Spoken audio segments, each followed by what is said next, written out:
Aloha, everyone, and thank you so much for tuning in to another week of Trauma Recovery University. I am your host, Athena Moberg, and with us in the green room, of course, is your incredible co-host, my esteemed colleague, Bobby Parrish. Thank you for all of you who are early and you're already on the chat stream. If you are new here to our community, this is live Q&A. We are here every single Monday.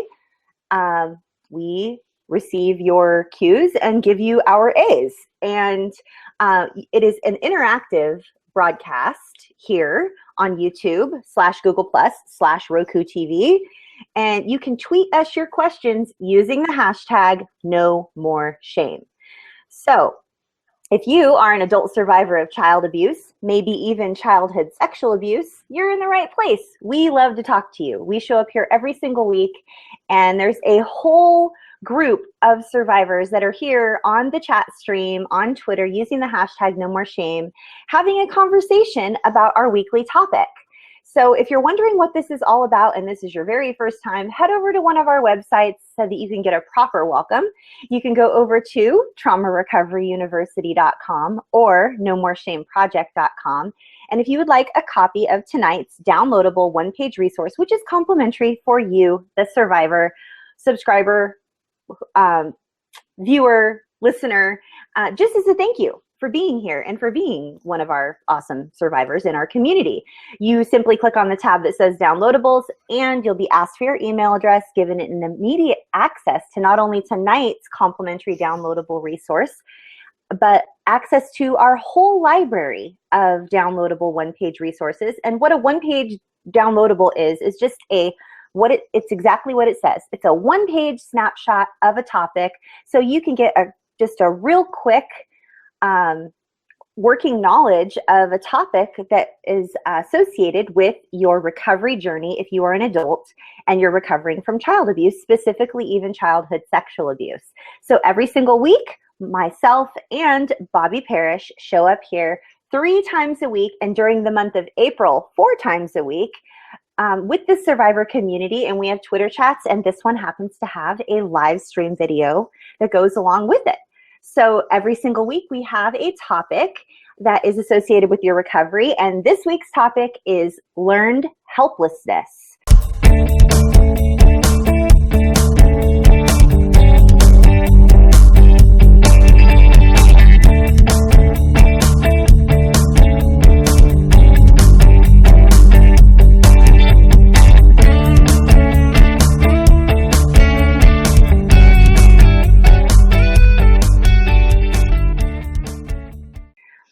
What is learned helplessness, and how does it play out in our adult life as opposed to when we were children?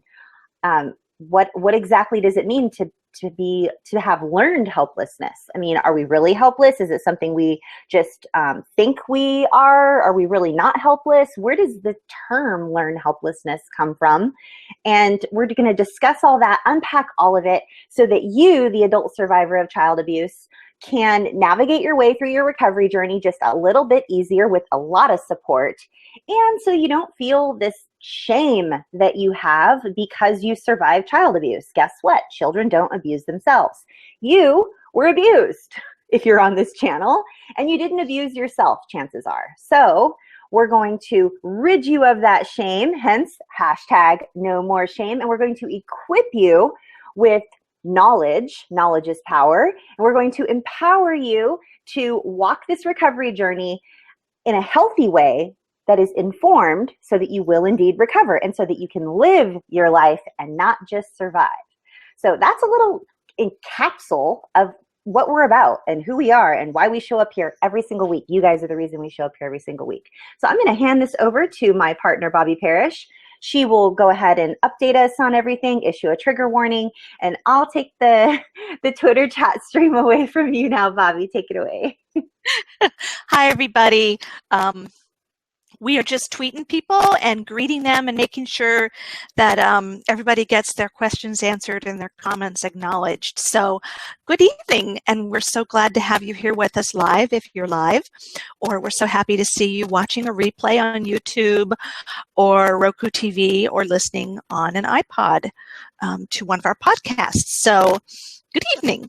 And as Athena said, tonight we're talking about learned helplessness. But before we get any further into the topic, I want to issue a trigger warning. Okay, this video talks about childhood abuse, and we will be discussing issues particular to childhood abuse. So if you feel triggered, just feel free to shut this down and walk away from it, or shut it down and put the podcast recording away if you're listening on a podcast. Because it is not our intention to trigger you, and we don't want you to watch the videos while you're feeling triggered. That's not helpful. So go ahead, just shut things down and walk away, do some self-care. If you're watching live, the video will be up on YouTube in a matter of a couple of hours. And if you're listening to a recorded video or podcast, we'll be here later. I promise the videos aren't going anywhere. So please take care of yourself. And if you are in crisis now or you need help urgently, if you're in Canada or the United States, we urge you to reach out to our friends at RAINN. RAINN is the Rape, Abuse, Incest National Network. And they can be reached at their 24-hour hotline at 1-800-656-HOPE, H-O-P-E. Or you can access their 24/7 crisis chat line on their webpage, RAINN, RAINN.org. If you are in the UK, you can reach out to the Samaritans. And the Samaritans are at, my little sticky down here, 116123. The Samaritans are also available via email, and you can contact them at J-O, at samaritans.org. If you are in Australia, welcome. You're part of our growing Australian family, and we want to let you know that if you're in crisis, your national crisis hotline is 131114. So please reach out to these crisis hotlines if you are in need of help and you need urgent help. If you're in crisis tonight, we ask that you please not seek help on the Twitter stream. Woo! Tongue twister, because it triggers others. We do want you to reach out to help. We just ask that you not use the hashtag no more shame, so that we can keep the stream as trigger-free as possible. So one more awesome piece of information for you is that Athena and I we've had a lot of call to put out short videos, really short ones, like 2 to 5 minutes, about a whole variety of topics, because some of the things that you ask us to cover aren't things we can cover in an hour-long show because they're very specific. And so we're going to start making shorter videos, and our goal is to put out one a day. So if you're watching this and you want some videos that are perhaps smaller and can fit into your schedule more easily, then go back to the YouTube channel and look through, and they're all there. So hopefully by the time, by the next 24 hours, they'll be up and going, because we've already started taping them. So there's going to be one going up that's just a short, quick definition of learned helplessness. And I finished another one about the difference between shame and guilt. So we're going to keep working on them. And if you have any topics you would like us to cover that are just short, topics, a definition of something, or a really specific topic, send it in to us at nomoreshameproject@gmail.com, and we will cover one of those in a short video. There won't be a Twitter stream that goes with it. It'll just be us talking, and there won't be a one page, but it will be information for you. Hey, Bobby. So, I would like to just say a very special welcome to Mary. This is her first time joining us tonight. She's live on the Twitter stream, and I believe she's watching video. Hi, Mary. We are so excited you're here. And Maggie baked us some bread. She would like to show us the bread she baked this bread during chat this morning. I don't even know if you can see the bread. She did. I remember that. Oh, yeah. So thank you very much, Maggie, for the bread. I love bread. I am sort of a carbitarian. And I wish it was a thing, because I would win. I would master that diet. So You're a you master at it. I'm a master carbitarian. And I just wanted to say hi to Inundated Insiders, Lindy. Jack has some comments. Jack had a question already. He said, do we have any thoughts on Stephen Fry's latest comment regarding tonight's topic? And I said, ooh, tell us more, because I don't really know what Stephen Fry said. But hello, Vintage Aholic. Hello, Phoenix, Bird Rogue. Jen is just hanging out. Jen, take care of yourself, sweetie. We love you. Simi's here, but she's reading a super good book. And Lindy, Kalisha, August, and Matt's going to be just a little bit late. And Laura, we miss you. We wish you could hang out with us. And I know that Allie's here as well. I wanted to, Bobby, I know I told you this off the air beforehand. Hi, Allie.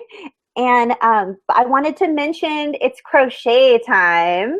You guys, I know that I know you all are very familiar with It's Crochet Time. She's normally here. She has an Etsy shop called It's Crochet Time, obviously. And she made me a sweater koozie for my big old water mug that I always have while I'm here on our videos. So I realize this is off topic. It's very brief, but I just wanted to let you guys know that It's Crochet Time makes these fabulous handmade and little bedazzled, handmade beautiful buttons, and then there's a little flower on back with a little bedazzle a little in the middle, which I don't even know how she knew that daisies are like my favorite flowers, and it's like a multicolored daisy even, which is even better. So I love, love, love my gift so much, and I'm taking Lindsay Metzger's advice and I'm sending you guys all over there Christmas in July cards. That way I don't have a lot of pressure, since I didn't send you guys your Christmas cards and they're just sitting there still. So expect those later. Tonight's topic, Bobby and I were discussing off the air. It's very, very controversial, and it can be just a big fat bummer. And we just want to warn you ahead of time that this topic could be more triggering if you are in the beginning stages of your recovery, like you're just recently having some memories, you're just sort of maybe even within the first year of your recovery, this particular topic could piss you off. And it could help you access that anger that you can't really access. But we're not here to make you angry. That's not why we're here at all. But we had people discussing this topic with us when we were earlier on in our recovery journeys. And Bobby's going to share a little bit later on her personal situation when this was brought to her attention. But this whole topic of learned helplessness really can bite you in the booty and really, really, really make you angry. Because yes, helplessness is learned in childhood, but if you haven't even accepted the fact that your childhood was toxic or abusive and you are still in that point of your recovery where perhaps, this is true, perhaps your childhood abuse or your childhood sexual abuse was just one time. And your abuse matters. One time matters. It's still abuse, and it can affect you forever. And that's why you're on recovery. You're in recovery. But if your abuse was over a long period of time and there was grooming that was involved, and the environment that you lived in was not conducive to healthy communication or establishing and maintaining healthy boundaries and using your voice to say no, and parents and siblings sort of respecting you and respecting your voice and giving you privacy and allowing you to make healthy choices that are age appropriate, like what to wear to school and what to have for lunch and so forth. If those things were not part of your childhood, then chances are you're going to be in adulthood in a situation where you sort of, and this sounds like I'm using jargon, but I don't mean to, you hand your power away. You don't even know you're handing your power away. I'll share a very personal story with my son later on in the broadcast and how I handed my power away to my child and didn't even know I was doing it. And when I realized that's what I was doing. And then Bobby's going to share some personal stuff about her journey. And just learned helplessness in general is very, very difficult, especially if your abuse from childhood caused you to not only become mentally ill, but you're now disabled because of the abuse that happened in your childhood and the effects on your body and on your brain and the gosh, I'm losing the word. Bobby, what are the illnesses called again? My brain isn't working right now. Autoimmune. Goodness gracious. Thank you for being my brain. So Bobby's my brain. So autoimmune disease is so common among adult survivors of childhood trauma. And that's not like something you can just like unbake the cake overnight. You guys, the cake baked when it baked, and it's been baking, like it's continuing to bake, like over 30 years perhaps, or maybe 40 years for some people, or even some of our survivors, 50, 60 years. And to unbake that cake and undo all the damage that was done overnight, boom, just like that, it's not realistic to set those type of expectations for yourself. And that can feel so frustrating. All we're here to do is encourage you to really live your life and live your best life, and not just hobble along and stumble along and survive. We're here to equip you and empower you and encourage you. So that's sort of my like preemptive going into tonight's topic, wanting to let you know that this could be way more triggering for you if you're in the earlier stages of your recovery journey, or you're suffering from a long-term illness as a result of your child abuse. Bobby, did I say that exactly how we planned I would say it? Like, I'm hoping like you could sort of fill in the blanks. You did a good job. You did a good job. I just want to give, okay, hang on. Talking, not my strong point. Yeah, me neither. I was just tweeting to Sarah. She's here, and as much as I'd love for Sarah to be here, that means she's not sleeping. Oh, she's no. In the UK. So, hi, sweetie. I'm sorry you're not sleeping. Oh, no. I'm sorry, Sarah. Okay, so I want to give my elephant analogy. Yes, okay. I love the elephant. Okay, there we go. Okay, so this is the way that learned helplessness was explained to me. And so hopefully by sharing this analogy with y'all, you can understand it too. And it is, I love analogies. I'm so visual, as I find many survivors are, because we used our eyes to scan our environment constantly to watch for danger. And so we tend to be very visually oriented. Okay, so here's the analogy. And this doesn't happen as much anymore, thank goodness, because I think this is cruel. So trigger warning for a little bit of cruelty to animals here. It used to be when they trained a baby elephant to remain, to not run away when they were just coming into captivity when they were little. They would put a shackle around one of their feet and then chain that to a post in the ground. Okay? And so the baby elephant only had a limited amount of space that it could travel in. And as hard as it tried to free its leg from the chains, it couldn't, because it wasn't strong enough. It wasn't big enough. And then eventually it stopped trying to get free, because it realized it was a helpless endeavor, and that was not a wise use of that baby elephant's time and energy. And it learned that it was helpless to escape. And so guess what? It got older, and it grew older, and it got big enough that if it used its power to pull the stake out of the ground or break the chain, it would have. But it had learned when it was a child that it had no power. And so it stopped trying. It gave up. For those of us who are raised in toxic environments, and it doesn't necessarily have to even be persistent sexual abuse. It could be that you were raised in a home with 2 alcoholic parents. It could be that there was drug addiction. It could be that there was verbal, emotional, physical violence going on. If there was abuse, it could be that maybe your abuser was not your father or mother. Maybe it was a grandparent. Maybe it was a sibling or an uncle, someone who had close ties to your family. So guess what? When you were a child, you were powerless. You were small. You were completely dependent on your caregivers for food, shelter, and safety. And our hard wiring made us dependent upon them for love and approval. And then chances are high, especially if your family system was very dysfunctional and abusive, that you were not allowed to ever say no to something that was asked of you. You were never allowed to express your needs, your wishes, or your wants. You weren't allowed to say, no, I don't want you to hurt me. Don't hit me. Don't yell at me. I'm hungry. Got you slapped across the face, got you spanked, got you yelled at, got you punished in one way or another. If you questioned what was going on in the family, if you asked to do something that wasn't what the family usually does, okay, my family system was very steeped in the Catholic religion. You don't go to church anyplace else. You don't hang out with people who are not Catholic. You don't go to a school that's not Catholic. Those were just simply not acceptable in my family.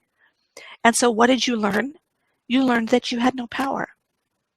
And if you tried to exercise it, you got punished, either verbally, physically, emotionally. And no child wants that. So of course, what do? Go ahead. No, it's okay. Maggie says, I'm sorry to interrupt you, Bobby. I'm sorry. Maggie says her mom denied the abuse from her stepfather. She knew it was happening and accidentally admitted to it later on. So sorry, Maggie. And then Kalisha said she had loved ones deny her abuse experience. And there was more and I just lost it. Oh, it's crochet time. She wants to know, would a freeze response be categorized as learned helplessness?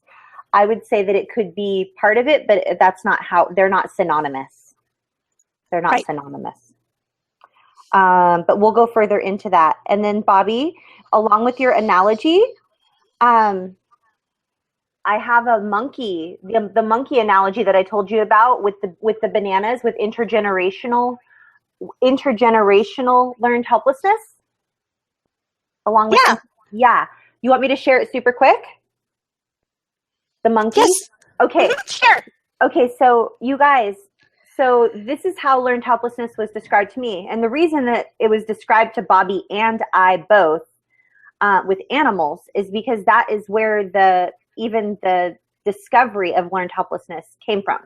My husband uses an analogy with a mouse and how but the one I learned was intergenerational, and it was like many generations of animals, and it's a room full of monkeys, like 6 monkeys. Okay, up on now. Trigger warning: if you're triggered by anything regarding animals, they don't get hurt or anything, but it's just sad that this is how we think, right? So the monkeys see the bananas. There's bananas up on this top of this pole, and so the bananas are there. The monkeys want the bananas. They want any type of food. They smell the bananas. They're like, that banana would taste really good. I'm going to go up there and I'm going to get this banana. I want that banana. And so the monkey goes up to get the bananas, and they squirt it with water. And so the monkey doesn't want to be squirted with water, so it comes back down. And so then the other monkey goes up to try to get the bananas. I'll get those bananas for you. And they get squirted with water, and then they come back down. They don't want to be squirted with water. And then another monkey goes up, and he's like trying to get the bananas, and it doesn't care. He's like, I don't care if they squirt me with water. I'm going to bring some bananas back down for my peeps. And so he brings the bananas back down for his peeps, but he still got sprayed with water, right? So guess what happens when the monkeys want the bananas, but they're never going to go up and get those bananas because they don't want to be sprayed with water. They just know for sure that they're going to be sprayed with water. So this is what the test was. And this is where the intergenerational thing comes in. Like literally, like listen into this one, guys. So they let all the monkeys out of the room except for one. And they bring in 5 new monkeys with the one original monkey that was afraid to get the bananas. Guess what happens, guys? Guess what happens? Even though all those brand new monkeys came in and didn't know anything about getting sprayed with water originally, this monkey right here that knew that if he went up there to get those bananas, he was going to get sprayed with water, he informed all those monkeys never, ever, ever to get those bananas because bad things are going to happen to them. They're going to get sprayed with water, and that is really awful. So guess what? All these monkeys just sat there in the room with food right there, and they just didn't go after their own food. And that's what happens in families that have generations and generations and generations and generations and generations of intergenerational family dysfunction. This can play out in many ways. It can be abuse. It can be molestation. It can be slavery. It can be cheating or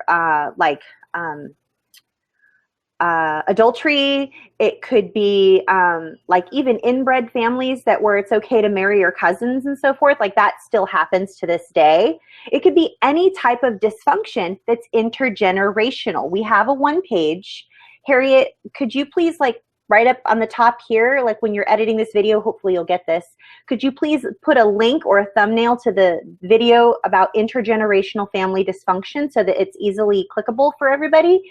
Because you guys, if we are, even whether we're taught with words or we're taught with actions that certain things are unattainable, success is unattainable. You're not allowed to talk to those friends. Do you know that I never had friends when I was a little kid? I wasn't allowed to have any friends that weren't white because I was raised by people that hated other races.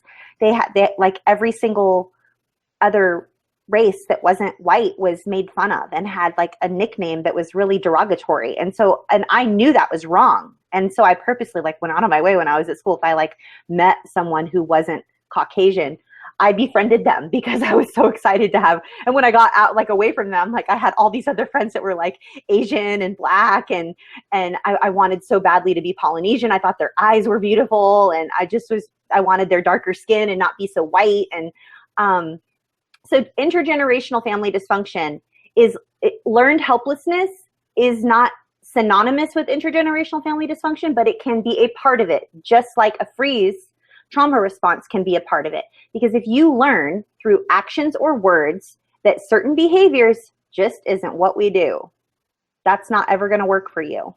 You're never going to succeed at that. What do you mean you're going to quit your regular job and go be an entrepreneur? Like, you're not going to be able to do that. You just can't do that. You're not going to succeed. You have a good job. Why would you leave that good job? Why are you going to shame your family? Are you not going to take care of your wife and your kids? What kind of role model are you for your kids? And here you just want to go chase after this dream of yours. So this learned helplessness isn't just the way we lay it out in the one page. There's a lot of different layers, and it can play out a lot of different ways. And it's very, very, very, very frustrating to hear about it if you're in the beginning of your recovery. And it really helps you access that anger, which we're not trying to do, but it could be a byproduct of that. Bobby, your thoughts on that? That makes sense. I think I was telling Athena earlier that when when I was first in recovery, I can remember actually being in the psychiatric ward, and the very first time, and the therapist telling me that I needed to shift out of my victim mentality, I believe was what she said, and be more powerful. And that made me so mad. I told Athena I wanted to just kick her in the teeth because I felt like she was victim shaming me. Like she was telling me there was something wrong with the way I felt. And so I know that when we're first in recovery, when someone says to you, you have to claim your power, that can feel like we're telling you that you're doing something wrong. And that's not the case. What we're telling you is that we want you to be aware of how you might be feeling powerless in your life because of your grooming. And it wasn't your fault. It's not your fault. You are a victim. But there comes a time when you can claim your power and you'll start to feel less and less and less like a victim. And you'll start feeling more and more whole and happy. Yeah. You don't even know you're giving away your power. Like, that's what Bobby and I are like. You don't even know you're doing it sometimes. And if you're not in recovery, like if you haven't even begun your recovery yet, you are powerless. You don't even know how to claim any power. You're in like the beginning stages. You need compassionate, trauma-informed care. Compassionate, trauma-informed care. So I told you earlier on in the broadcast, I was going to tell you about a time I was giving away my power, and it was to my son, and I didn't even realize I was doing it. Well, when I was raising my son by myself, for a lot of years, like he left the house when he was 17 and joined the military. But prior to that, we lived on a shoestring budget. Like we didn't have extra money. Mom, can I get like the fancy, cool pair of Lucky jeans or Bullhead jeans or whatever it was that all the kids were wearing, the skinny jeans? I'm like, dude, like save up. We don't have money for like a $60 pair of jeans. Are you kidding me? Like we lived very, very, very frugally, like not extra money to buy. Like, you know, I always made sure he had everything he needed, and I wanted it to be the cool stuff, but like extra stuff, or like, you know, we saved up for senior pictures. We saved up for like a grad night. We saved up for that kind of stuff. There were goals, and they were goals with a deadline, and we met those goals. But you guys, when my son was getting married, oh my gosh, I hope I don't cry right now. When my son was getting married, he was getting married on the mainland and not here in Hawaii. And he had even talked to me like 3 days prior on a Skype that was like 2 hours long, just sharing with me his heart and like how he was really wanted to propose to his girlfriend and how she was amazing and he just loved her and all this stuff. And it was an amazing conversation. But like, he didn't invite me to the wedding. Like I thought it was like down the road, or they were going to elope or whatever. They decided they were going to actually have a wedding, like a real wedding, like in her hometown, so that her family could be there and her dad could walk her down the aisle. And it was beautiful. But my son called my dad and called some friends and invited them to his wedding. And I was like, I didn't get a call. I didn't get an invite. And when I confronted him and I said, were you going to invite me to your wedding? And he's like, Mom, it's like so last minute. You totally probably can't even afford to come. Like, I didn't want to invite you and make you feel worse. I had planted a seed in my son's head about those damn bananas for so many years that he didn't even think that I could afford to fly to see my one and only child get married. I gave my power away for 17 years and didn't even know it because I was just living in such a state of survival. I didn't have extra money. I was in recovery and I was just spinning. I didn't know anything. Like I was barely surviving. So through no fault of my own is what I want you all to hear. Hopefully you hear that. Through no fault of my own, because when we know better, we do better. And I didn't know. I was creating a limiting belief in my son's head.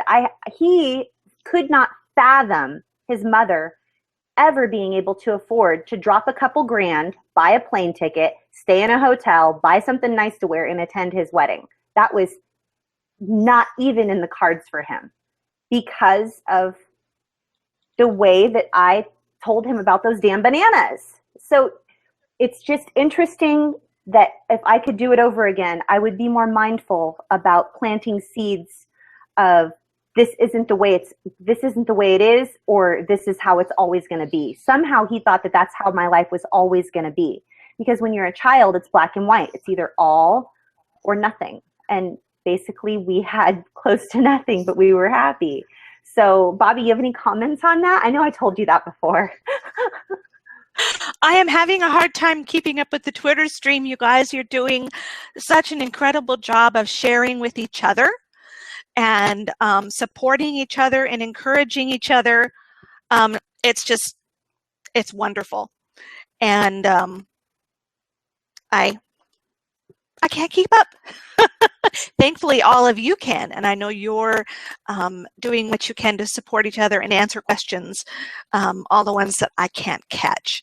So, yeah, you know, learned helplessness, it's one of those things that we don't even realize that we've got until someone points it out to us, even tells us what it is. And then some of those people can be not very nice when they point it out. But it is important. It is so, so important that we learn how to claim our power and use our power, because it's that power that will help us stop saying yes to things we want to say no to. It's that power that will help us get toxic people out of our life. It's that power that will help us remove ourselves from toxic situations. It's that power that will tell us, yeah, this isn't what I want to do for a living. I'm going to quit this job and I'm going to go do this instead, even if my family doesn't support me. I'm going to do it because this is what will make me happy, and I know I have the talent and the gifting to do it.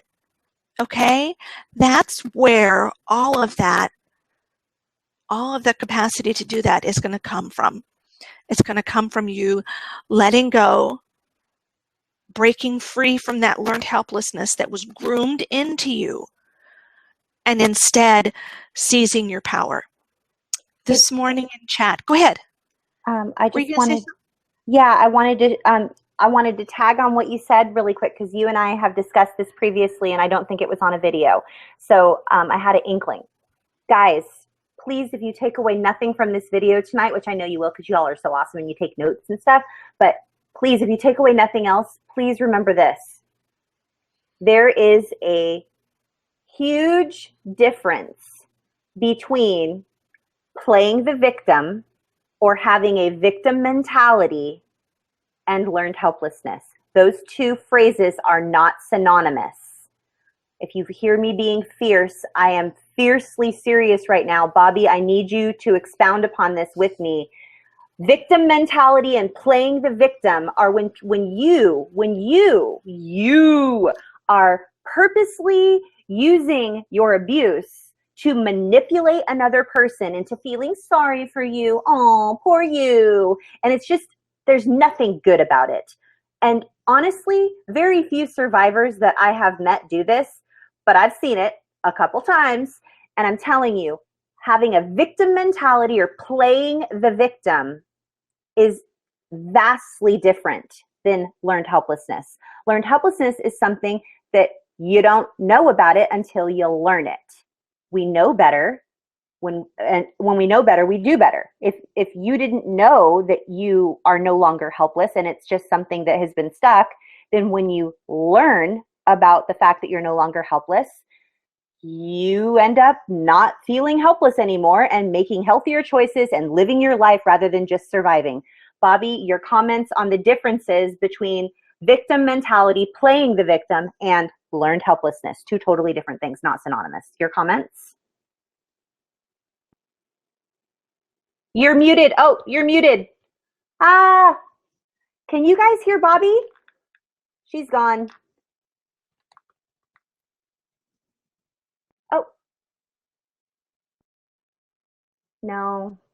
Crud. Maybe like unplug. Okay. So Bobby's going to step away. But yes, I'm fierce about this for a reason, you guys. And I'm not on the Twitter stream because I can't multitask. I need to look at you all in the face. So learned helplessness, you don't even know, first of all, that you don't even know that helpless is something like you're just a survivor at that point. You're surviving. You're living your life the way in the rules, within the rules and the confines of what you've learned along the way. You don't know that you're no longer bound to those rules until someone teaches you that, until you learn it. And so that's when you learn that you're no longer helpless, you move forward and you make better choices and you live your life. Bobby, you're back. Can we hear you now? Can you hear me now? Yes. Okay. So I want your comments on how learned helplessness and playing the victim are not synonymous. Yes. Playing the victim is something that we do. Ooh, I don't. It's something that is almost a conscious choice. Okay. Being a victim is a role that is comfortable to us, and it's something that we may do in order to remain where we are and not have to push forward into being healthier. And it also is something that we may use to get attention. It's basically a way to allow ourselves to stay stuck and not have to reach forward in our recovery. Whereas learned helplessness, that's not something you use to get anything.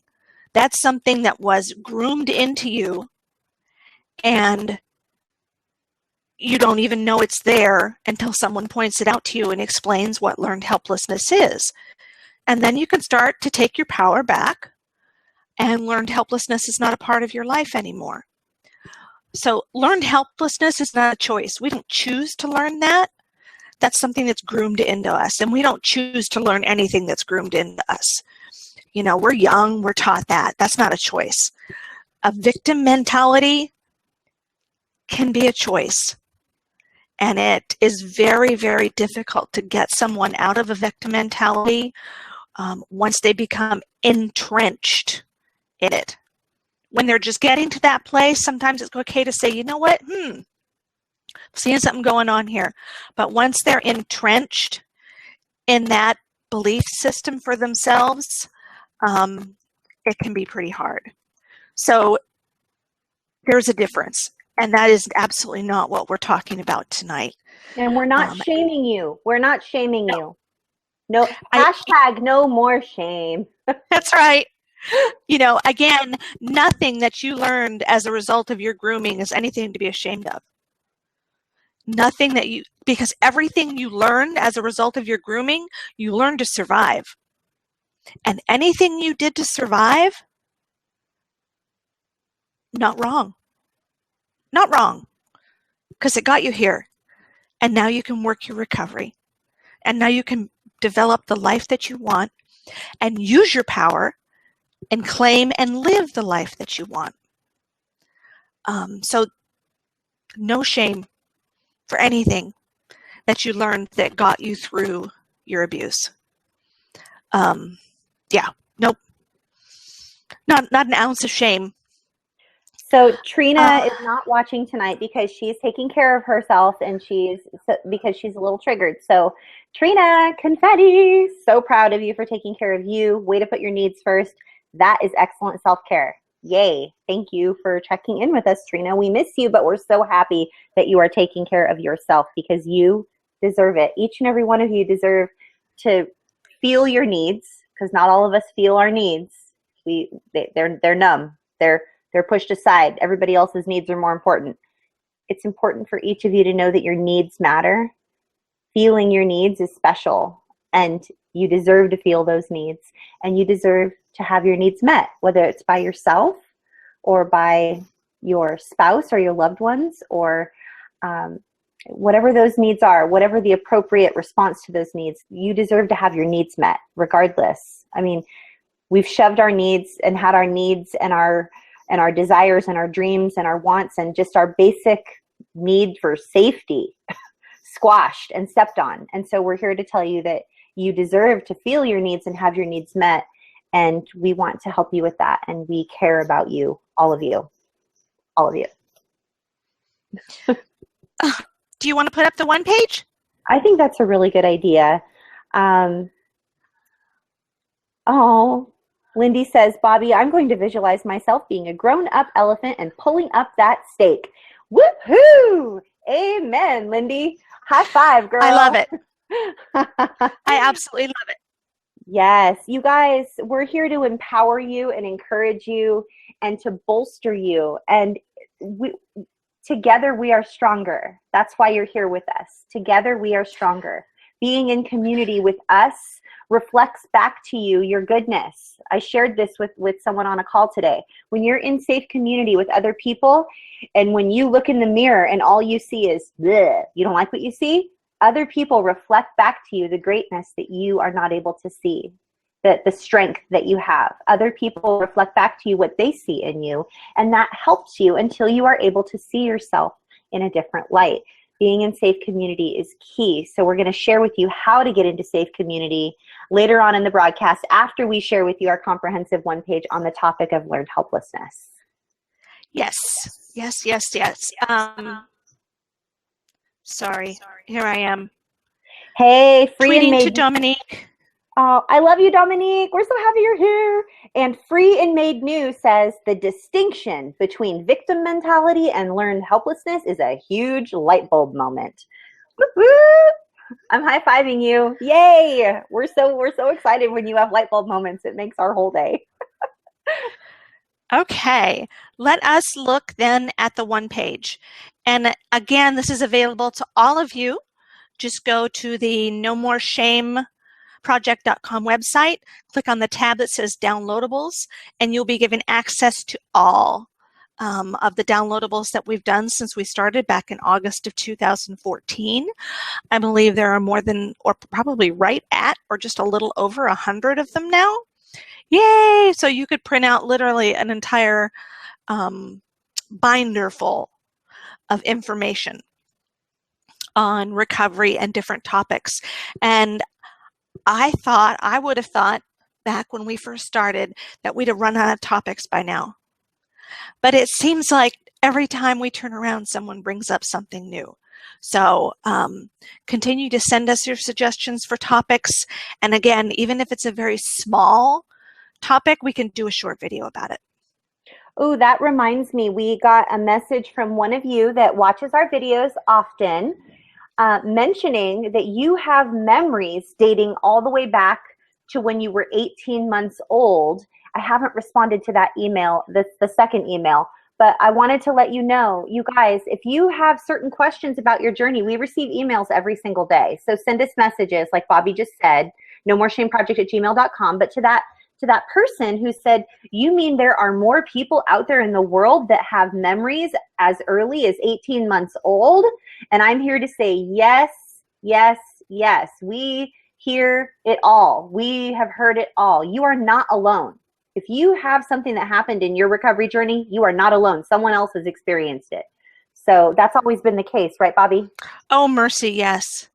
The things that we have heard, and the variations of the different things that we have heard. So I don't want any of you ever to feel alone. Never, ever, ever, ever. There is somebody out there who has gone through what you have gone through, or something very similar to it. And the feelings, that helplessness, that the guilt, the shame, the self-blame, there are so many feelings and emotions that every single one of us can identify with, even if we don't identify with what brought you to the place of feeling those feelings. Simi wants to know if it's possible to play the victim without even knowing it. And my answer is absolutely yes, it's possible. That's when we know better, we do better. You know, it's interesting because I was just sitting here typing a response to her, and mine was, I think that's possible, but I would think someone would be giving you feedback about that. Yeah. You know? Yeah. So, okay.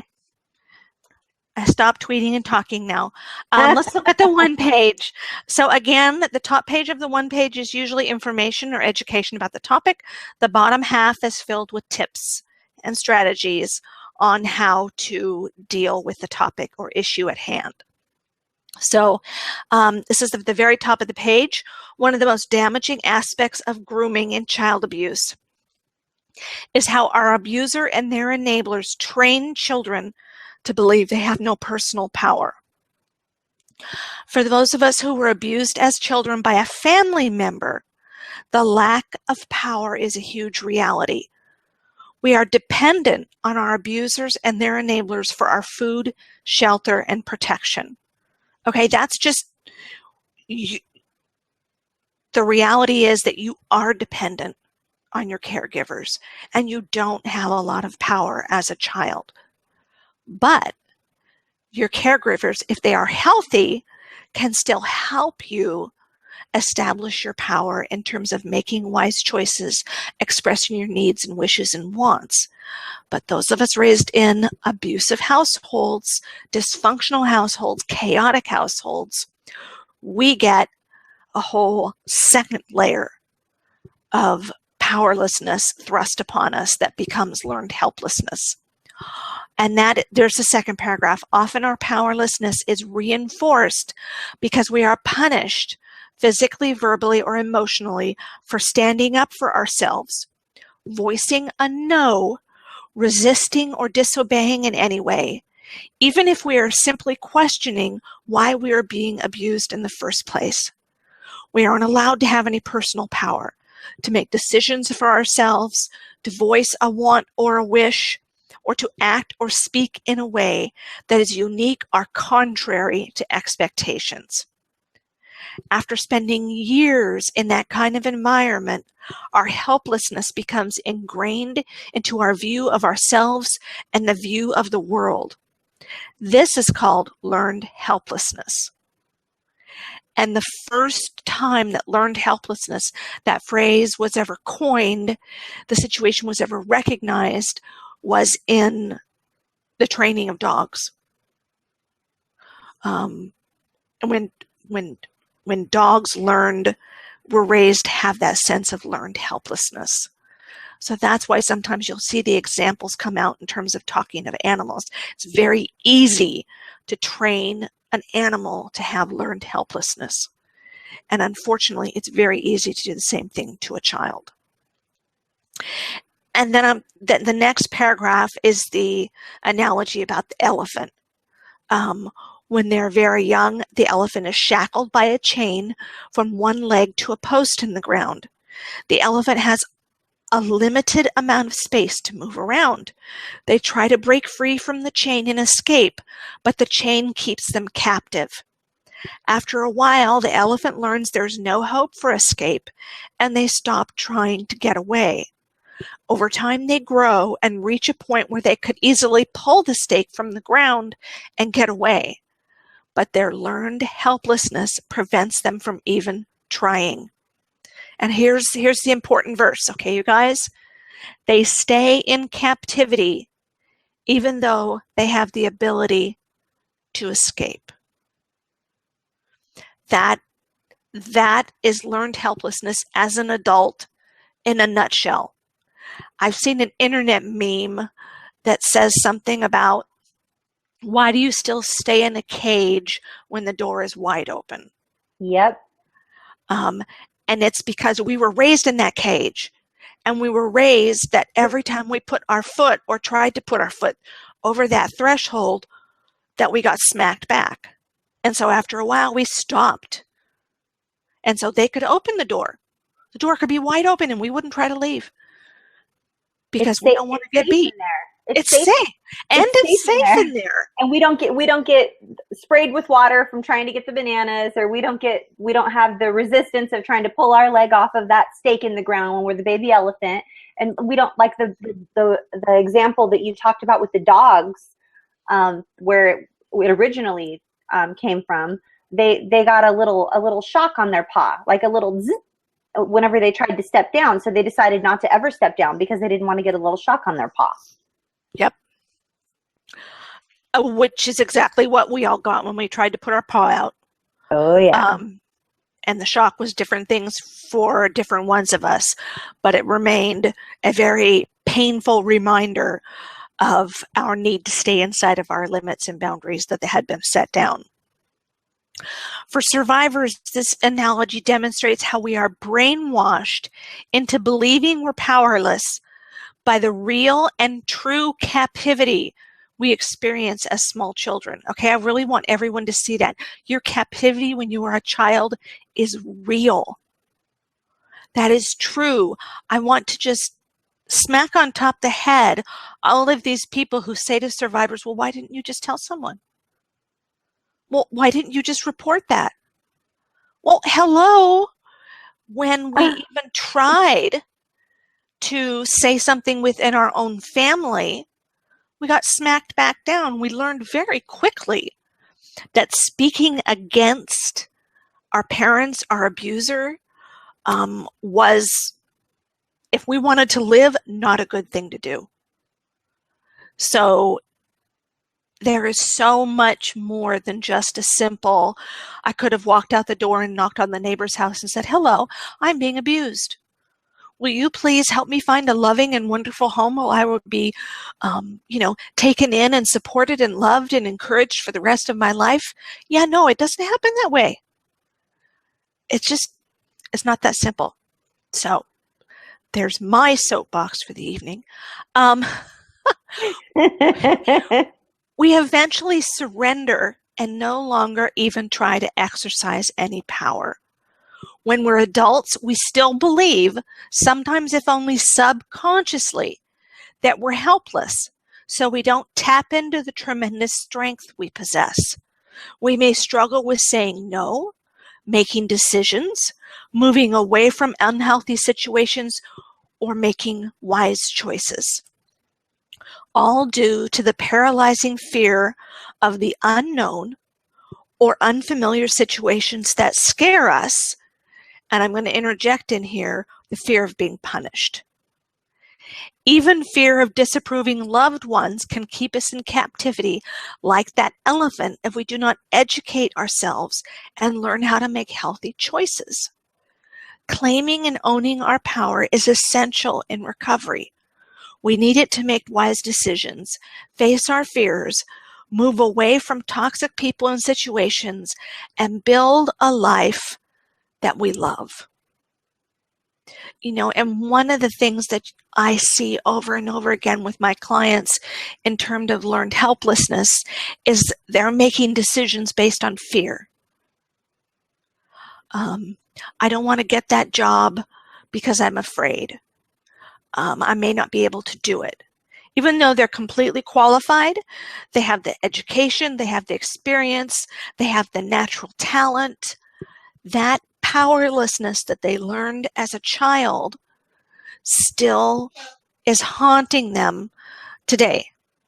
That's my dog coughing. Sorry, folks. Hi, Clapper. Wow. I need to go give him a little doggy Heimlich maneuver. You okay? All right. So another example. I don't want to try and go get professional help because I'm afraid of what they are going to think of me. I'm afraid they're not going to be kind to me. Well, that might happen, but it might not. And if you face that fear and you make a decision to go ahead and ask for the help you need in spite of your fear, the more times you do that, the less times that you will stop moving down a wise and good path because of your fear. Fear stems directly from that learned helplessness, which makes sense. Our childhoods were filled with fear. So much fear. Athena, are there questions or anything before we go on to the tips and strategies? Let me see. Honestly, I can't even keep up. I'm still I was still 6 minutes ago. Is it a kind of habit as an adult? For example, I had to make my mother happy and never say no, so I kept it up. Yeah, I think that's a good example of learned helplessness. It's like a habit. Yes. Yeah, absolutely, Tracy. Absolutely, yes. And just like any habit, we can choose to break the habit, but we don't even know that we have the choice to break the habit if we don't even know it's a habit. So when we know better, we do better. And Free and Made New says, fear is huge. Learning to say no or giving myself permission to have my own opinion is huge. Work in progress. And then, Kalisha says, this upsets me because it's like I'm responsible for my abuse. I don't want any of this to come across as though we're saying you all are responsible for your abuse. That's not what any of this is. We're saying that your abuse happened to you. I wish you could see me. I'm talking with my hands. I'm not saying take the screen share down. So back in your past, the abuse happened to you, and now you're an adult, and what we're hoping and what our deepest desire and what our heart is behind this is for you to all of a sudden see the horizon, and that there's this vast variety of different choices that could be healthier than the choices that we used to make when that's all we knew. So I know this can be very triggering, and Kalisha, honey, we're not saying you're responsible for your abuse at all. Abusers are responsible for the abuse. They chose to abuse us. But what we are responsible for now if we're learning these things for the first time, is we're responsible of the choices we make. So we can either choose to take this information and go, you know what, I learned about that learned helplessness thing, and that really sucked, and that stung, and it was painful, but I'm going to be more mindful of that now. I'm not going to shame myself. I'm going to do my best not to shame myself, but I'm going to see if I can maybe challenge myself in one or two ways over the course of the next week to see if I can make a couple of different choices. Bobby, your comments on that? I feel bad that Kalisha thinks that we're blaming her for her abuse. I know, but I can tell you how much I identify with that, Kalisha, because again, I can remember sitting at the psychiatric ward and being completely and totally shut down because I felt like that's what they were saying to me. This isn't information, and I just want to let everyone know, if you're feeling a sense of anger about this or a sense of blame, take the information and put it aside, because we are not meant to be giving you the idea that it was your fault. And my frustration, I can't tell you how many times I've sat with a survivor and said, it is not fair that you have to work so hard to recover. It's not fair. You were the victim. And now your abuser is walking around out there, woo, probably happy as can be, or suffering whatever consequences they did and moving on. And you, meanwhile, are trying to put your life together, and you have to work your hiney off. And it's hard and it's scary. It's not fair. But if right now, when you're hearing us talk about learned helplessness, and it feels like we're telling you this is your fault and you have to fix it, please just take the topic and set it to the side. Yeah.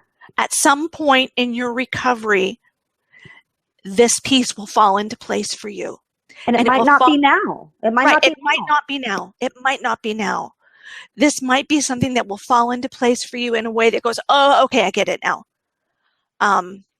Not every piece of information that we share on this public channel is for the place that you are in, any of you, in your recovery. You might not be ready yet, and that's okay. So if there's ever a point when you're listening to something that we have to say and it A, makes no sense, B, feels so wrong, just set it aside. Just put it away. The video will be here later. In case it does at some point apply to your recovery. It may never, and that's okay too.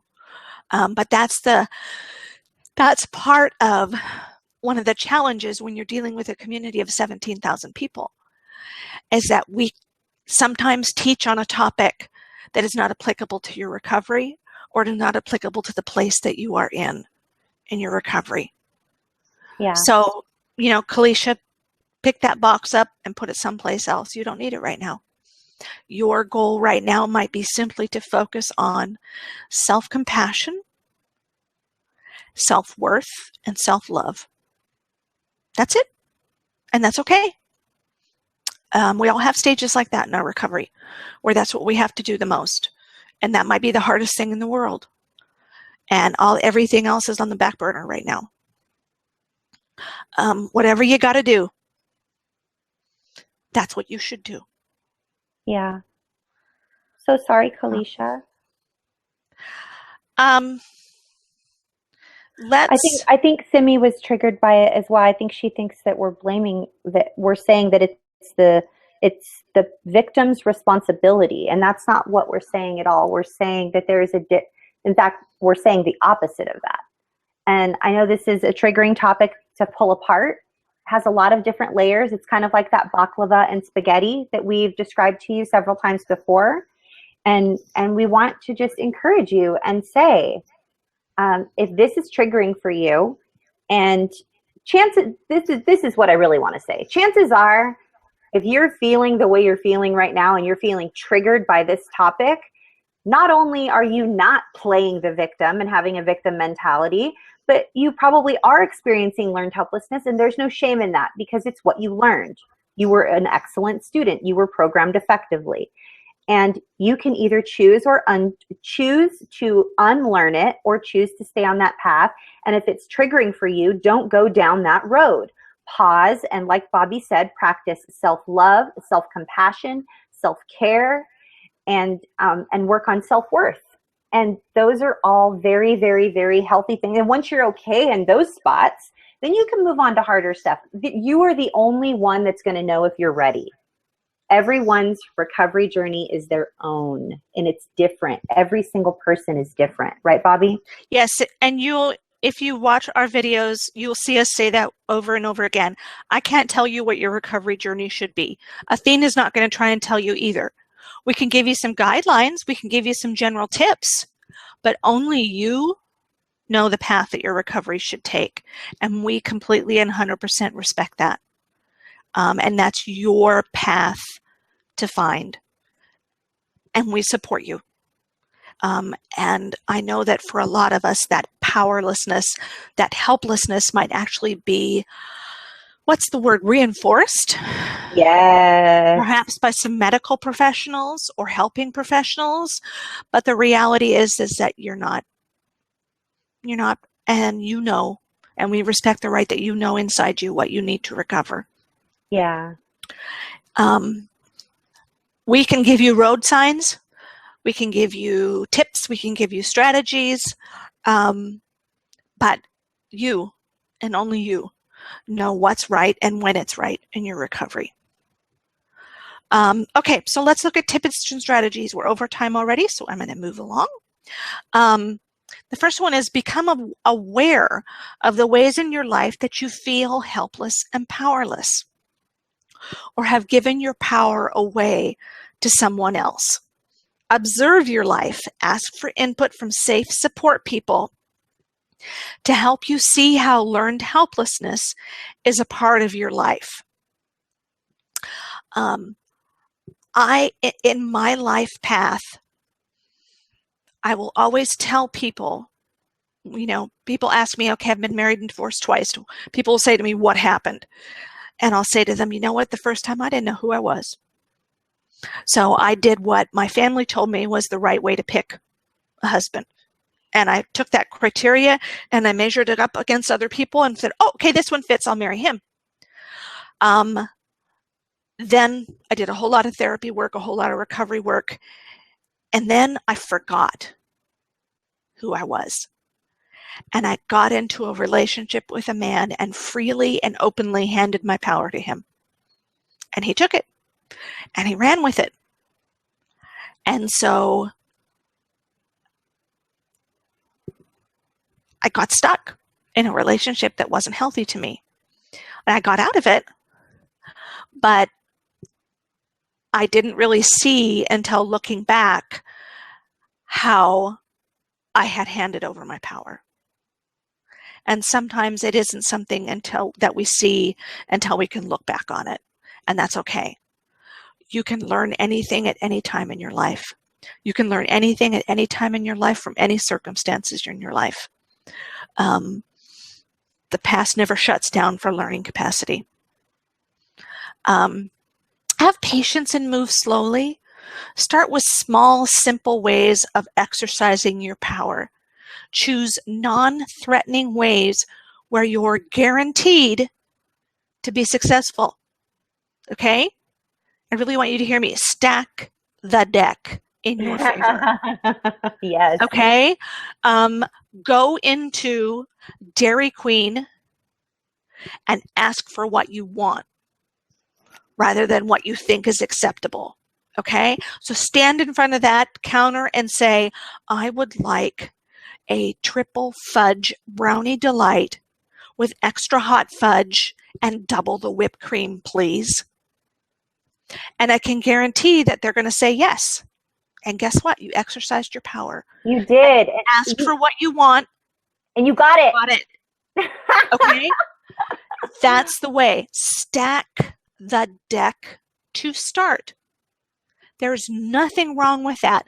And it gives you a sense of exercising your power and having it work out the way you want. And then move on. Still choose a non-threatening environment. but maybe choose something that has a little bit more maybe not to it. Okay? Don't shut down the video after this and go out and tell your spouse, you've been sucking my power dry for a decade and I'm out of here. Unless, of course, that's what you think you really want to do and the timing is right. No, start small and start with the things where you know you're going to get what you want and work your way up. It takes practice. It's like any muscle that we haven't ever exercised. We have to learn how to use it safely, and build it up over time. Make decisions based upon logic and reason, not fear or any other emotion. Handing your power over to fear is the same as handing your power over to another person. Okay? It's the same thing. And I've had clients ask me, how do I not make decisions that are based on fear? And the thing that I tend to tell them is sit down and get that piece of paper out and put pros on one side of the thing and list cons on the other. And they have to be factual based pros and cons. They can't be, I'm afraid so-and-so will do such and such. Okay?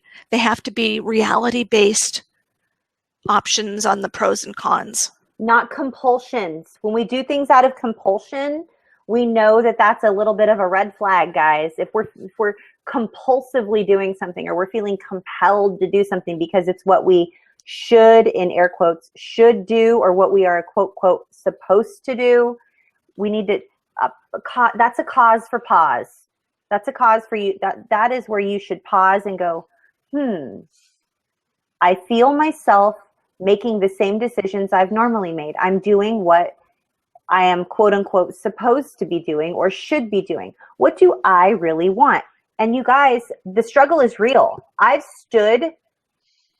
literally stood at a market, at a grocery store, and I didn't even know what I was there for or what I wanted to buy. My son left for the military, and all I knew is what he would want. I only ever went grocery shopping for my son. If he was not like at the house, or he was off doing something else, or he went to camp or something, I would go busy myself with other things. I would go to friends' houses. I would not eat. I would maybe pick up something from a drive-through. I never went like grocery shopping and made choices for myself because it was what I should do for me, because it was what I wanted. I was in a complete state of, I was not comatose. Bobby, what's that called? I was in like, what do they call that? I wasn't dissociating. I was in a state of, I don't know. You were catatonic? Catatonic. Good Lord. What's wrong with my brain tonight, folks? Thank you for being my brain twice tonight. Wow. This is like, what's that game show? Name that word. Wheel of Fortune. It's Wheel of Fortune. Catatonic. Can I buy a vowel? So I was literally in a catatonic stage. I was non-functioning when my son left for the military. I had always been a mom. I went straight from an abusive childhood environment straight into a dysfunctional marriage with very dysfunctional in-laws, and then had a baby, and then all of a sudden I was a single mom, and that was my identity. When I would call people, I was only friends with my son's friends' parents. I only did things with my son. That's all I ever did for 17 years. That's what I did. That's who I was. Hi, it's me. It's Jordan's mom. Hey, it's Jordan's mom. That was my identity, you guys. Identity, my whole identity. So when he left for the military, I was in a catatonic stage. I would stand there. My husband would say, "What would you like? Are you hungry or thirsty?" And I would just look at him like, "I don't know. I don't think so." "Well, you haven't eaten. Have you drank any water today?" "I don't know." Like, I was non-functioning. You guys, the struggle is real. This happens. This happens. If all you know is one thing, and I'm not saying that my relationship with my son was abusive. That's not what it was at all. It was just what I was used to. It is what we are used to. We develop habits in our life. And if we can learn them, I'm channeling my inner Richard Grannon right now. If we can learn them, then by fuck, we can unlearn them. Or however he talks. He says the F word a lot. So he probably said it like that. So sorry, this is a family show. But hey, if we can learn it, we can unlearn it, you guys. We can effing unlearn it, as he would say. And the viewers drop off. Yeah. You know what? I want to share this really quick. So Kalisha says, now Kalisha is who we were talking about earlier, who felt like we were saying this was her fault.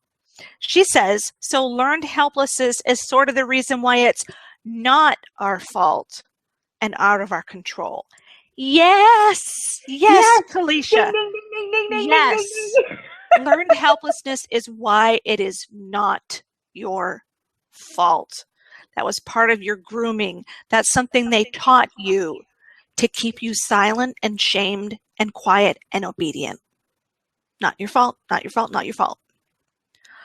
I'm going to get a, what is it that they use? You know, where we have sounds that they play on the radio over and over again, like people cheering and clapping. Yeah, like I want to get a little tape that says, not your fault, not your fault, not your fault. Not your fault. It's not your fault. It's not your fault. It's not your fault. Yes, like little voiceovers. Yeah. Yeah, somebody make that work, Kay. Yeah, and then we'll get earbuds for every survivor and we'll send it to you. Yes, yes, yes, yes. All of our mantras that will help all of us feel freer. Okay, Yeah. last one. Reclaim your power in one aspect of your life at a time.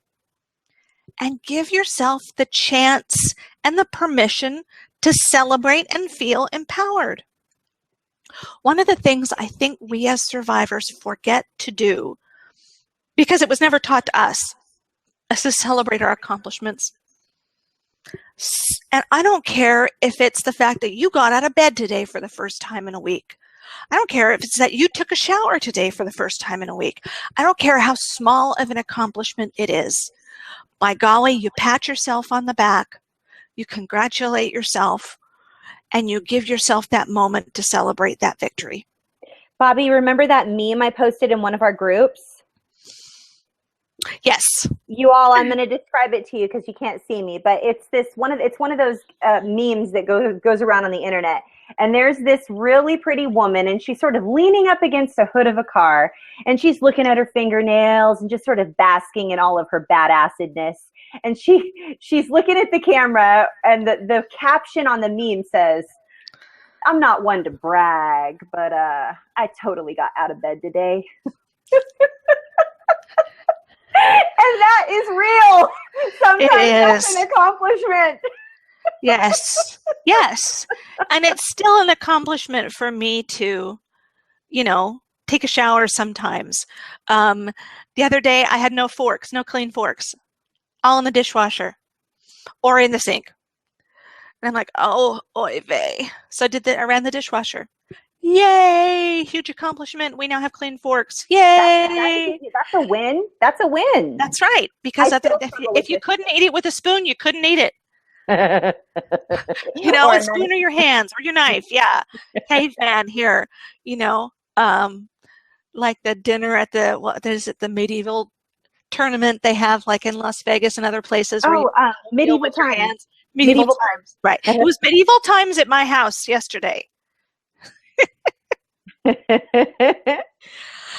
Oy vey. Yes, Matt, Surviving My Past, just made a comment about how much he loves the fact that these videos are real. You guys, that's all we got to give you is what's real. Yeah. And Athena and I both went through multiple decades of recovery without having anyone sit in front of us and give us the real scoop. Yeah. It's Crochet Time says, and yes, Bobby, no one gave us the real scoop. Bobby and I have how many years recovery between us? Did we say it was like 30 or something like that? Yeah. We're old. Between the two of us, we have 30 years of recovery. So we're here with 30 years of experience to share with you. It's Crochet Time, Bobby says, OMG, I asked for a coupon from Michael's. I was so nervous and I couldn't believe they just said yes. Like building up your good pile, you guys, just stack the deck. Walk up to someone who can't say no to you. Walk into the bank. This is always triggering for me sometimes too. I have real issues around money, but like I'll go to the bank like once a month to do everything in one day because I don't want to go back in there again for some, it's just money stuff for me. You guys, you get it. But I asked them, like, can I please make a deposit? Can I please pay this credit card bill? Can I please do this? And they're like, yes. Or at the Ritz-Carlton where I used to work, the answer was never yes. It was absolutely, that would be my pleasure. I'm like, I love you. Say it again. Just say it again, please. Absolutely, it would be my pleasure. Say it again. Thank you.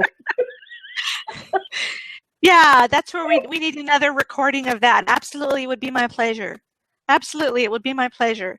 Yes. You guys, what Bobby said about Dairy Queen, it's the same thing. I have a little health food store, like, because I'm trying to do the whole anti-inflammatory pyramid thing, and I'm doing well. I'm not failing, and I haven't bitten my nails. Check this out, folks. Check this out. Look at those beautiful fingers.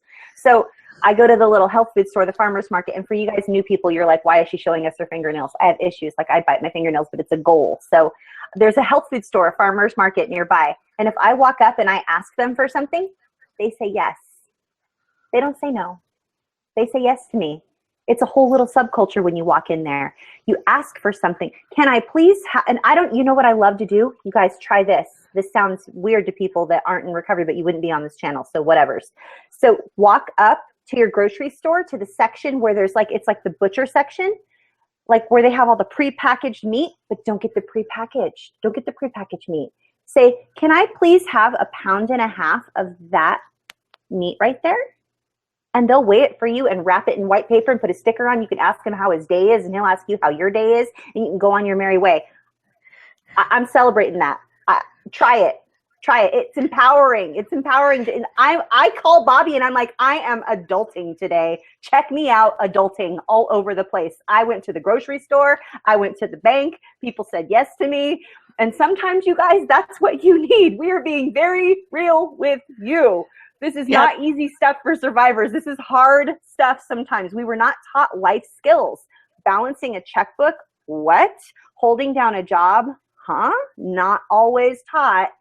Grooming, not grooming like being groomed, but like daily hygiene. Like, we have a video for that. Harriet, you should pop up that video right there if like you can do that, like put a thumbnail or something. But yeah, hygiene. I mean, little things, you guys, little things that are life skills. How to interview for a job, how to learn how to drive. And like when you're like, you're older, some survivors don't even get their driver's license until they're in their 30s, 40s, or 50s. They're terrified because they didn't think they could ever succeed. They were never taught those things. They were too busy like being abused or whatever that they never even learned those things. They're too busy surviving. Yes. And we want you, the whole goal of this video is that we want you to really live your life and not just survive. So, and live it the way you want to live it. Yeah. Live it according to your hopes, dreams, passions, desires, what makes you whole, what makes you happy, what makes your heart sing.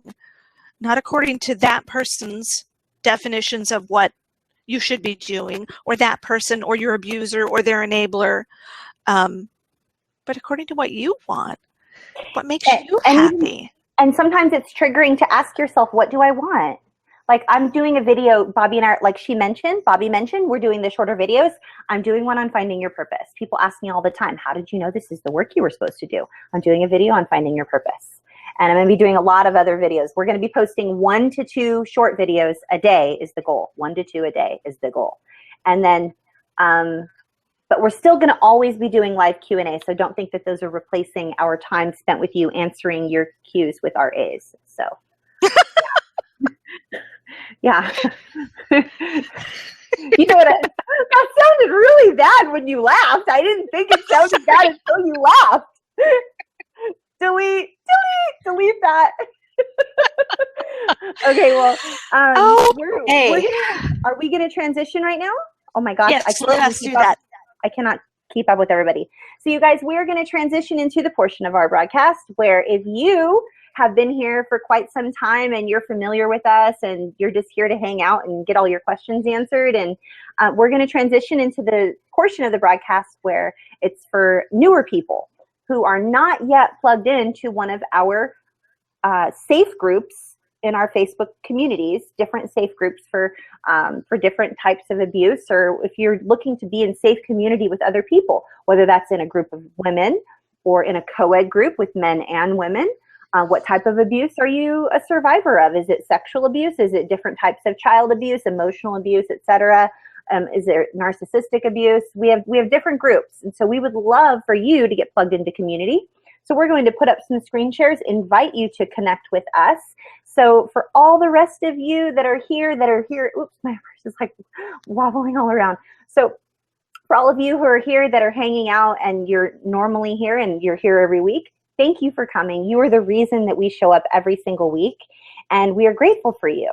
And we hope to see you again next week on the topic of struggles with intimacy as a result of childhood sexual abuse. Struggles with intimacy. And that's going to be a real tough one too. We got two real tough ones, like boom, boom, in a row like that. Maybe the following week we'll do an easier topic one that's a little bit more nurturing and a little bit more like self-care, self-compassion, self-worth, building up good stuff. So, but let us know your suggestions. Thank you for coming. Thank you for being here. You're the reason we show up, and we will see you next week. And for all of you new people, please hang out and find out how to get plugged into Safe Community. Thank you so much, guys. Aloha. Okay, let's talk about ways to connect with us. Wait, to contact us. All right, my tongue and my brain will work together. They really will. Let me know when you get all that figured out. You can teach me. Okay, email addresses. You can contact me at bobbylparish@gmail.com. Athena can be reached at athenamobergspeaking@gmail.com. And we have our joint email address at nomoreshameproject@gmail.com. On Twitter, I am Bobby L. Parish. Athena is Athena Moberg. And then there's Trauma Recovery U's Twitter handle, which is Trauma Recovery U with just the U. On Facebook, we have Trauma Recovery University's professional page, my professional page, which is Bobby Parish Coaching and Consulting, my personal page, which is Bobby Parish, and then there is Athena's professional page, which is Athena Moberg Speaking, and her personal page, Dawn Athena Moberg. All of our videos are up on YouTube, Roku TV, and Google+. You are more than welcome to access those 24/7, and they are free. So just do a search on either one of them for Trauma Recovery University. And every Monday night, you can find us here. There's the bit.ly link, bit.ly// Trauma Recovery U, and the capitals do matter. With bit.ly, they don't, with Twitter or Facebook, or email addresses. So let's see now how to get you. I never knew that, by the way. I never knew that email addresses were not case sensitive until about like 2 years ago or something, maybe 3 years ago. I don't know if I just never learned it or what, but I always thought that you had to have it like all lowercase or whatever. Right. Yes. And they confuse us by some things are and some things aren't. I know. You know, like AOL. Passwords are. Yeah, and passwords are. And then AOL used to say, like, one of the commercials was like, all lowercase, no spaces was something that was always said. All lowercase, no spaces, like for like www. blah, blah, blah, blah, blah, all lowercase, no spaces. Or BobbyLParish@gmail, all lowercase, no spaces. Oh, I didn't remember that. I don't know why. I just have that sticking. How interesting. Okay. Wow. These are the ways that you can join us in Safe Community, completely free, no cost whatsoever. You are welcome to join us at any 3 of our Twitter chats each week. Monday at 10 a.m. Pacific time or 6 p.m. in the UK is our first Twitter chat of the week, and that uses the hashtag CSAQT, which is Child Sexual Abuse Question Time. And then if you are watching us live, you are participating in the second Twitter chat of the week. That hashtag is No More Shame, and we are on at 6 p.m. Pacific, 9 Eastern, 2 o'clock in the morning, UK time. And then Tuesday evenings, The hashtag is Sex Abuse Chat, and it is at 6 p.m. Pacific, 9 Eastern, Wednesdays at 2 o'clock in the morning for those of you in the UK. And this one that you're watching right now, we do a combined Twitter chat video broadcast, and here are the times again: Monday at 6, 2 o'clock in the morning for the UK. Send us questions and comments, and we will answer them online. And the same topic for all three Twitter chats during the week. All three. Yes, I feel like the little canary from Tweety Bird. That's it. Okay, we have multiple safe secret support groups on Facebook. If you would like to join one of those, again, totally free. We have this 4-step process, and we really ask that you follow it rather than sending us an email asking or sending us a private message on our business accounts. Please follow this process. It's the simplest, fastest way for you to get into a support group. And the first thing we ask you to do is like the Trauma Recovery University page. Send both of us a friend request. And the reason we asked you to send both of us is because, you know, our schedules vary. We're in 2 very different time zones. One of us may be able to get to you sooner than the other. We accept 99% of the friend requests that are sent to us, especially if we can look at your profile and, you know, you look like someone who's been on Facebook for a while, and, you know, you have friends and you've been communicating. If it's a Facebook account that was literally just started yesterday and there's nothing on there other than your profile pic, we might have a few questions. But please don't hesitate to send us a friend request. It's not like we sit down and hem and haw over who's worthy and who's not. We want to be your friend. We want to be friends with you.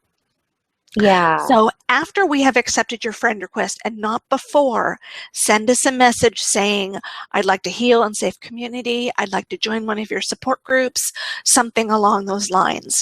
And then if we don't already know you from Twitter or from interacting with you on Facebook or email or in an in-person event, we will ask you some questions, and we ask for your patience and understanding with that. And please don't be offended. It's not what we're doubting you. We're trying to vet people because our foremost priority is protecting the safety of the people who run our support groups. And we will do everything that we can to make sure that we do not let a predator into our groups. They're out there. They are looking for us. They want more victims. We don't want them in our groups. So we will ask you questions, and then once we have the information back from you, we will decide which support group is the best fit for you, and we will welcome you into that support group. So there we go. Those are all the ways that you can contact us and that you can, oh, I'm just a logo. You are not just a logo, I swear.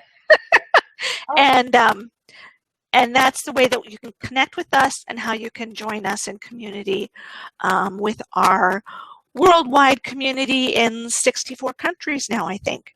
Has it gone up, Athena? Actually, it's still 64 as far as I know, but I had not even told everybody. I'd never even announced it out loud. I was afraid I would jinx it or something, but our analytics on YouTube don't lie. We're in 64 countries are either tuning in live or watching the replays. And for all of you out there in other countries besides the United States, we are so grateful for you. I know we have a big following in Canada, and we have a big following in UK, all parts of the UK, huge, Europe. And I know we have a pretty decent sized following down in Australia now. But there's a whole bunch of, we have someone now from Trinidad, and we have someone from the Bahamas. We have someone from Singapore, South Africa. We're all over now, you guys. We are 64 different countries, and it's just amazing to us that just 2 girls in front of their video cameras on their computers are able to reach the whole world with a message of hope and healing. And it's so humbling. It's it's really humbling. So thank you for being the reason we show up every week. I think I'm going to cry now. I'm getting pretty emotional. Bobby, did you have anything you wanted to say before we say goodbye to everybody? You know, I can't remember when I said this, but I said this to someone who posted something on Facebook about what we were doing. And I said, well, you know, we're just a couple of girls sitting in our living rooms with laptops trying to change the world.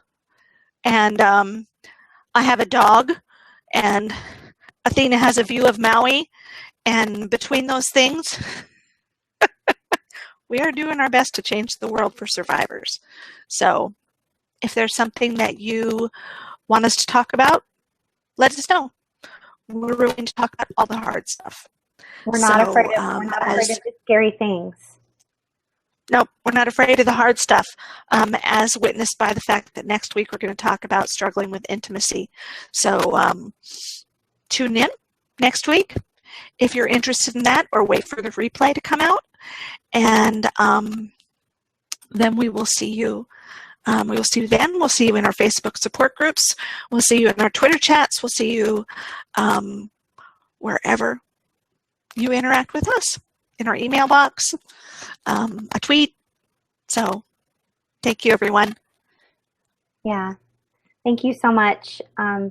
You guys are really important to us and really special. And I just want to thank you for all of your comments. If this video has helped you, would you please just give it a thumbs up? If you haven't subscribed to this YouTube channel or this Roku TV channel, would you please subscribe or tell someone about it that you know who is an adult survivor of child abuse or childhood sexual abuse, and perhaps they just need to know that they're not alone. So please leave a comment below, ask whatever questions you have, and as always, we're honored. We're honored to serve this community, and thank you for being the reason we show up every week. I'm Athena Moberg, and this is Bobby Parrish, and we love bringing you everything you need for healthy, informed trauma recovery. Bye.